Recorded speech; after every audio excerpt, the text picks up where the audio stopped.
Hello everyone out there in YouTube, and welcome to episode 30 of my Doctor Who action figure reviews. In today's review we are looking at the Revelation of the Daleks set that came out in 2011 and was the second Davros box set to be released. Now there's not as much to really say about this set as the previous version. This is the second Davros we got. And this is just basically following on in the same suit as the previous set with a Doctor, a Davros variant and two Daleks from that story. In this case, Revelation of the Daleks. So to begin with, I'm going to very quickly talk about the Sixth Doctor. As I've said before, I always like the Sixth Doctor figure. There's so much work and detail put into it. It's a fantastic figure. This one is essentially exactly the same as previous Sixth Doctor figures. It's exactly the same Wave 1 version with the multi-technicolor dream coat, the blue turquoisey cravat, and if I just remove this, it's basically the same. The only differences being that the paint apps on this seem a lot better than on previous versions. I think the face in particular, if I just bring that closer, I think the face looks very, very well detailed. It looks very, very nice. It looks a lot like Colin Baker. The lightness on this one actually seems better, and in some cases I think the paint apps on this version are better than on the other releases I've seen in the Attack of the Cybermen version and the original version.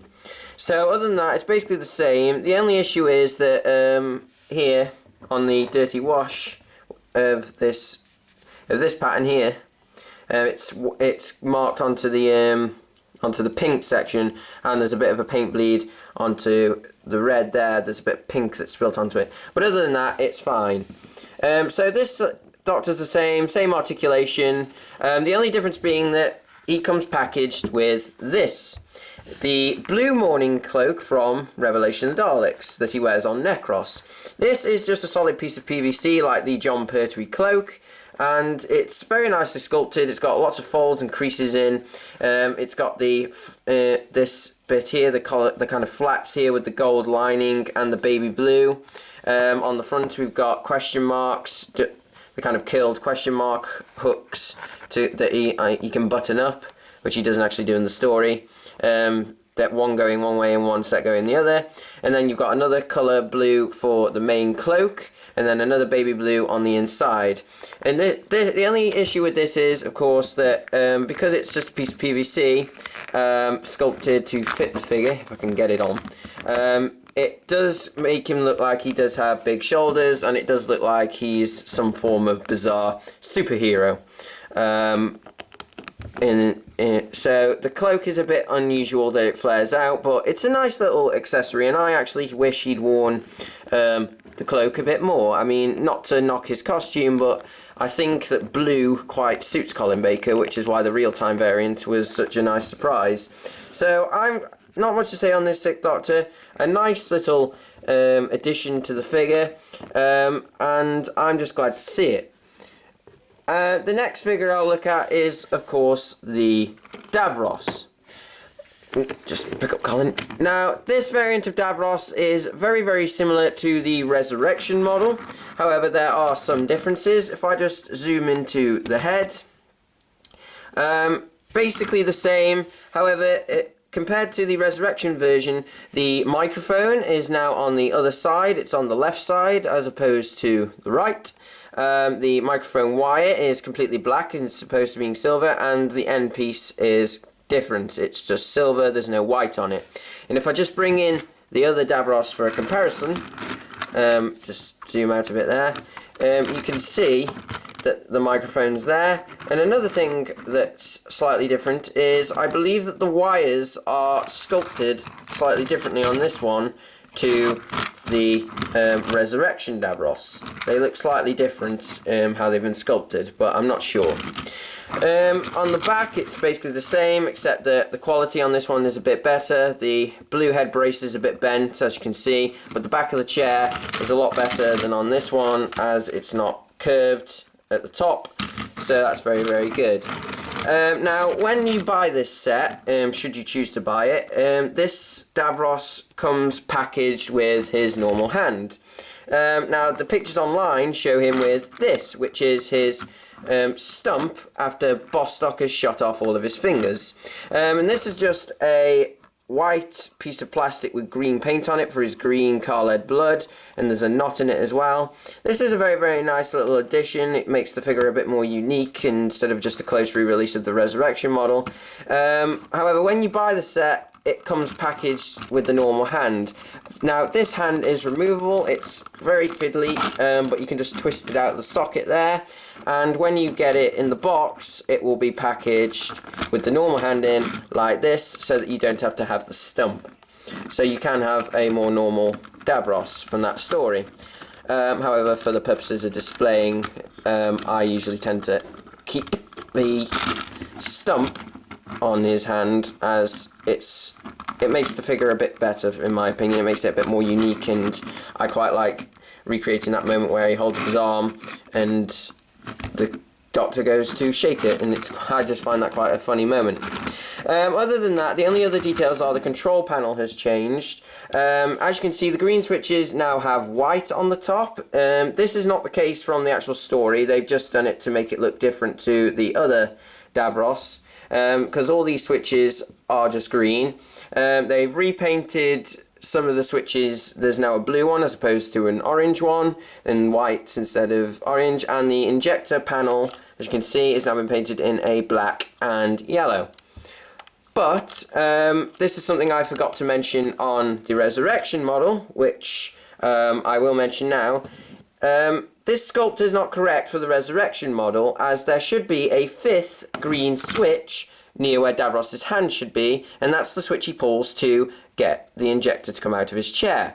Now, this is missing from this Davros, because when I went to watch the story, it was there, but on the figure, it wasn't. So they've basically used the same sculpt for both figures. Now, that would lead you to believe that this sculpt must be incorrect as well.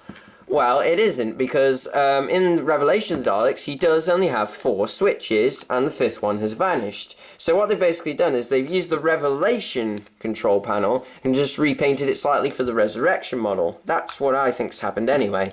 So it's only a small gripe, but it's a shame that it's not quite right. But I can sort of forgive it. However, one detail that quite annoys me with this release is the quality control. Now, this is a warning for this set in general. Apart from the Doctor, you may want to be very, very careful with the Davros and the Daleks in these sets, as they can have various errors. This model of Davros, as you can see, has a huge crack across the front of his chair, and it's quite visible. Like that, it's fine, but when looking closely, it looks like there's a great big scratch down there, and it just kind of ruins the look. Another thing is that there is also scratches on the black paint, which are quite obvious as well, because they're in quite like a grey, and they just continue around the chair. So that's my warning: beware quality control when it comes to this set, as it may not always be great. So other than that, the bottom of the chair is basically the same, including the panel. Slight change in paint job here. There's more silver on this version, but other than that, it's basically the same. So that's Davros, a nice little variant, but it's not as exciting as the Resurrection model, but it's a variant nonetheless, and the more Davros is the better. So this is the Necros Dalek, or the Mark I Imperial Dalek, whatever you'd like to call it. I've always liked the white and gold colour scheme. As you may or may not know, the Imperial Dalek is my favourite type of Dalek, and it's a favourite Dalek colour scheme.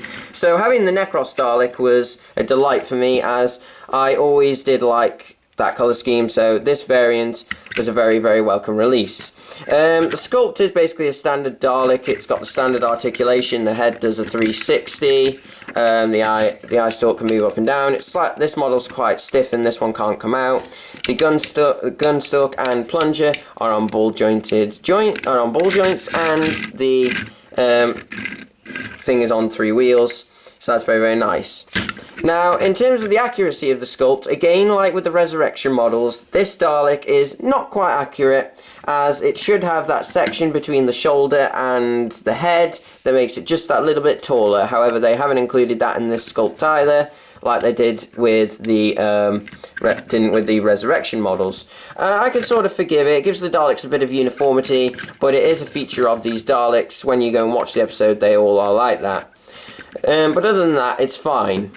In terms of the colour scheme, we've got, instead of an ivory colour this time, it's a completely white. It's a very garish white, as you can see. It's very strong, and you've got a more bronze gold colour rather than the completely gold of the Imperial Daleks, which looks very, very nice. The only thing about it being completely white is my Dalek is very, very... well, it's quite battered. At the front, it's got a obvious brush bit on the front that's in black, so that sticks out quite obviously. And at the side, he's got marks on the paint as well, which you can't quite see just there, where there's been some paint bleeding, etc. And this continues across the Dalek. So that's a shame. Another thing is, and this is where this Dalek starts to annoy me, is the quality control again suffers. This is the worst case in this set, as this Dalek is battered. It's got a dent on the armour plating there, and on its head, if I just show you, there are, you can't see it very well on camera, but there are scratches all over this head as well, and marks. There's even a scratch in the plastic, which is quite a shame. I thought it was just dust, but I cleaned it and it's still there, so that's a shame. In terms of the eye stalk, which is the only other feature that's different, we have the eye stalk of the Supreme Dalek from Remembrance of the Daleks, painted completely white. This is correct in some instances, however, from the majority of Daleks in Revelation of the Daleks, they basically use the eye stalks from Resurrection, with the discs getting smaller as you go along the eye.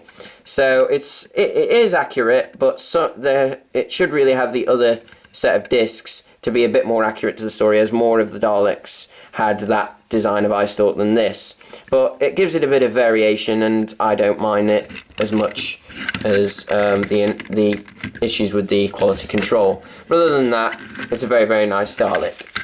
So lastly, to look at, we have the Renegade, or your General Dalek, from Revelation of the Daleks. Very close to the Resurrection model, however, it's in a darker metallic grey colour than the Resurrection model. It's a matte grey, it's a darker tone, as I said. The dome lights, which is, I should have said this on the other Dalek, are the rigid lights as seen on previous Daleks, except they are now painted white, which is how they should be, and it looks a lot nicer. The Necros Dalek has black rings around them, as they should. Other than that, the mesh is in matte black and silver, as you can see. The gun and plunger are in matte black. The hemispheres are in a gloss black, and this shoulder section is in a gloss black as well. And you have the oval circle in the middle that's painted black as well. And you have the same eye stalk as on the Necros Dalek. On this Dalek, it is inaccurate, as every Dalek in that story, as I saw the other day, has the Resurrection eye stalk with the discs getting smaller, not this eye stalk, as they were basically the same props. So that eye stalk is inaccurate, but I believe this has just been done to give this Dalek a bit of uniformity with its Necros counterpart. So that's basically everything I have to say on this Dalek, and everything I have to say about this set. Final thoughts. If you are a fan of Revelation of the Daleks, like I am, I think it's brilliant and the creepiest Doctor Who story in terms of Davros they made, then you may want to get this set. There are inaccuracies, like I said, with the Daleks and with that one thing with Davros' chair, but if you can overlook that, then you may want to buy this set. It costs £40, used to be £45. You can get it in Forbidden Planet, as it's an exclusive. If you're local, that's Forbidden Planet Hanley.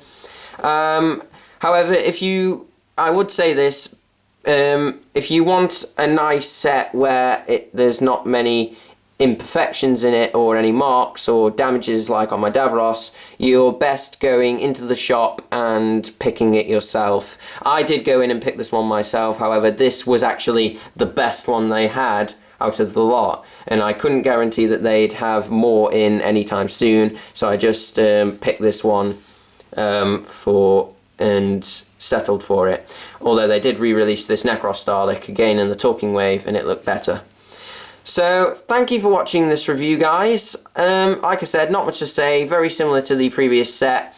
However, join me for my next review, which will be another Davros box set with a bit more to talk about, and that will be the Genesis of the Daleks set, with the 4th Doctor, the Michael Wisher Davros, and 2 Genesis Daleks. That was the next Davros box set to be released. So, thank you for watching this, guys. If you'd like more information, check out Batman March's blog or his own review of these figures. And I shall see you in my next Doctor Who action figure review.